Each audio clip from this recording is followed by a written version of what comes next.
Pag-uusapan natin sa video na ito ang pahayag ni Akata sa laban nila ni Sixth Threat at ang sinabi ni Smaglas kay Badang. So tara.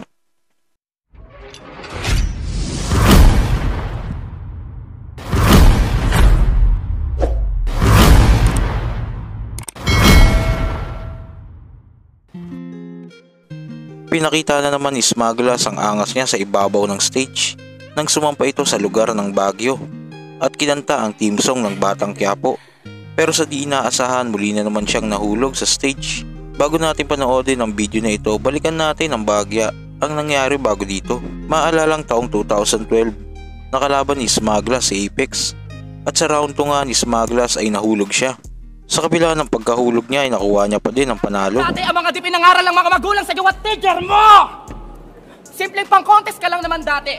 Naging pang latest ka. First time mo piso na nangyari.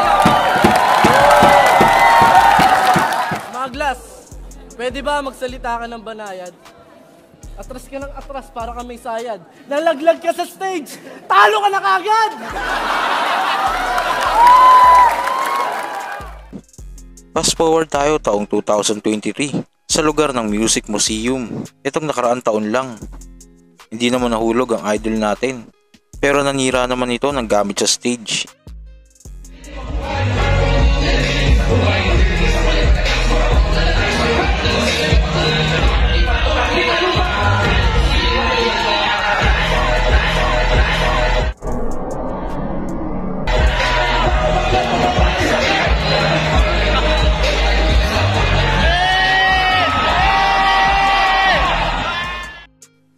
At itong latest 2024, muli na namang nahulog si Smag, pero iba talaga yung Smaglas, show must go on.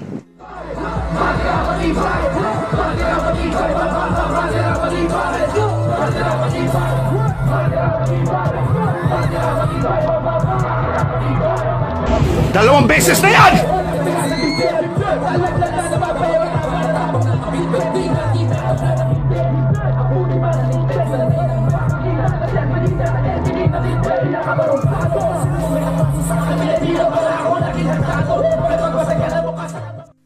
Sa kabilang balita naman sa live nga ni Akata, dito sinabi niyang naghahanda na siya sa laban nila ni Sixth Threat. Ibang approach umano ang gagawin niya dito dahil iba yung Sixth Threat. Nagsusulat na ako para kay Sixth Threat. Kano pa ako na hindi pa nagfa-finalize ng round, marami pa lang drafts pa lang siya. Yun. Kakayanin ba Sixth Threat? Saan ba laban na sunod? Siyempre, tangina, home court ko yun eh. Olonga po, brother. Doon ako lumaki. Halos lahat ng mga tropa ko nandun. Manonood. So kung kaya kong gawin na magpa-hype ng crowd sa lugar na hindi ako taga doon, ano pa yung pwede kong gawin sa mismong lugar ko? Baka sabihin ko lang, ang pogi ko! Wawala na yung tao.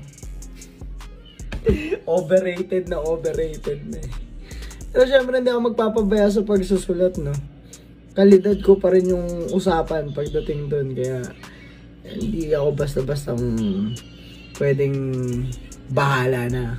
Gusto mo ba maging bias din kami sa crowd dito sa Gapo? Ayokong maging bias kayo. Pag malakas yung mga linya ni Sixth Threat, edi sumigaw din kayo. Para maganda yung laban. Hindi yung ako lang yung para solid. Hindi pwedeng same na Akata na lumaban kay Badang magpapakita kay Sixth Threat. Tulog ako pag ganun ang pinakita ko. So, kailangan mas malakas doon. Sinusubukan kong manggigil ulit sa battle rap. Kasi yun yung tingin kong kulang. Kulang sa recipe ng bagong Akata. Yung gigil, wala na siya. So, hirap maging hindi gigil sa ginagawa eh. Kasi, magmumukha ka talagang plain. Hindi katulad ng kapag passionate kang gawin yung isang bagay. Malay natin, siguro kapag narinig ko na yung round ni Sixth Threat, tas sobrang lakas, yan na yun. Maghahanda ako kasi tournament to eh. At sa huling balita sa pag-upload nga ni Badang sa kanyang FB page ay pumunta siya sa hotel nila Smaglas dahil nga nasa Baguio ang Tondogang. Kaya kinuha na ni Badang ang pagkakataon na ito para i-promote ng mga idol natin ang kanyang negosyo. Di naman siya hinindian ng Tondogang. Pero dito sinabi ni Smaglas na mag-sorry siya. Baka daw sabihin ng mga tao ay konsentidor sila. Pero alam naman natin na nag-public apology na si Badang. Ito, galit to sa akin eh, pero masaya lang. Na-text mo na ito. Hindi ko na tinext eh. Gago eh, okay na mo, okay. Okay na mo, hasta pin. Idol, bagay mo. Kaya parang nila, dumating pa si Badang namin. Kaya nga, nagabi doon, nag-inaw mo. Gabi sila, ay, suwalo, pinag-inaw mo. Inaw mo, Badang. Buhay ka na naman dito. Pangulit na ako dito, sayang. Nakikita ko, binom kayo ng gabi. Ano na mukha, trending ka, Badang, gago ka. Galit na galit sa buong mundo. Diyan mo sila. Ganun talaga magpahal, tol. Ikaw naman. Wala, bahala ka na dyan, ha? Ano ba to? Suka at kasilo eh. Suka at kasilo eh. Mag-sorry ka, Badang. Mag-sorry ka sa mga tao. Sabihin, kinukonsente ka namin. Gago, nag-sorry na ako. 2 video pa. Sorry ka sa mga tao, pare. Ano ba nun? Mag-public apology ka ba? Oo.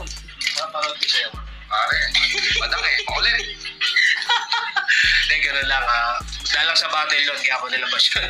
Di mo, wala pang isang araw, 1 million views na kami ni Akata. So kayo ba nang masasabi nyo sa pahayag ni Akata?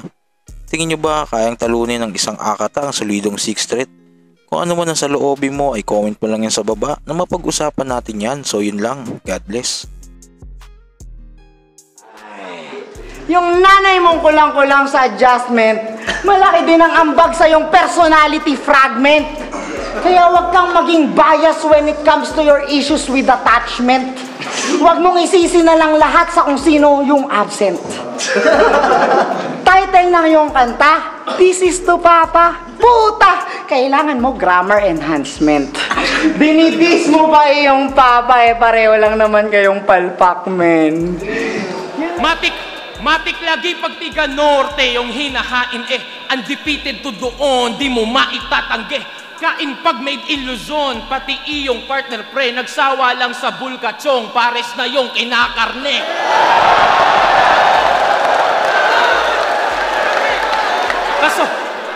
Kaso nung sinabi mong ikaw nagbubuhat sa tandem nyo, yung partner mo na konsume, banggitin mo nga uli, pasalamat ka, andito yan ang siya naman magbubuhat ng body bag mo pag uwi.